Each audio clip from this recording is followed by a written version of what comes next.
سلام علیکم دوستان. سه پریچین می شود که موجی سیم کارتا کار نمیکند. یعنی پرشفکا سازه موجی سیم کارتا نمیبراید. خب چقدر ما پرویکا میکنیم؟ از بردار ما پادرobna به شما نشون میدیم. میدویم منیو سنیبار میریم ستیو پلات فایل دا میدویم کنفیگوراسیا دا اوکی میکنیم. یک بار کنوبکه کبوتا اینجا کلیک میکنیم. اینجا قیمش not dongle device. یک بار دیگه هم اینجا قیم not dongle device. خلاصه چند باری اینجا قیمش not dongle device میگه. در این حالت بردارو سه پریچین میشود که همه موج کار نکیسه. IPO نیست. IPO در اینجا نشون ندویسه. not dongle device میگه. کاروچه ایده چند پریچین میشود. پریچین یکم ای کابل میشه. کابلی از بردارو کابلی هاسکو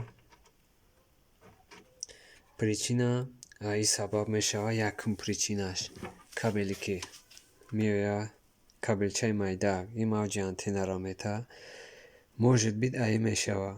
اگر این دوی خونه دا باشه ای بیرونی چی موندن در کور ترینزه چونکه ای سبب میشه موج نرسش. خب دیم پریچینا برادرها ای سیم کارتا میشه. سیم کارتا وایرون باشه. اینجا سیم کارتا اگر وایرون باشه وایرون شدگی باشه و محکم کاگی باشه سیم کارتا ای اون سبب میشه برادرها. خب سیم پریچینش جوی سیم کارتا وایرون میشه. مثل سیم کارتی زیس هست اینجا جوی سیم کارتا وایرون میشه. برای این رو فهمیدم برادرها ما چیکار میکنیم؟ اولش ای کابلی سیم کارتا کو موجی سیم کارتا میته ای کابلی سیم کارتا پرویکا میکنیم. ای کابلی سیم کارتا میشه. کابلی سیم کارتا که برادرها یکم جاش کندگی باشه یکم جاش مثال ابری باشه موجود بیده یعنی not dongle device مینیسه. یکم یا پرویکا میکنیم. بعدی پرویکا کدن باز not dongle device بگه برادرها سیم کارتا را معالش میکنیم. اگر سیم کارت چند قیس بوده نبردیمش بعضی سیم کارت ها چند قیس بودهش نمیبره محکم میشه. سیم کارتا را حالش میکنیم.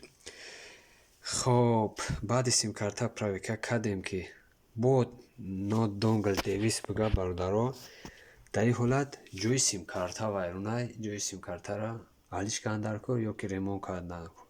خلاصه این سه پریچینه بود که در حالت not dongle device میگه برادرها سه پریچینه میشه. هر سه پریچینه را اسپراوید کندر کن. باقی در پانو الله باشه.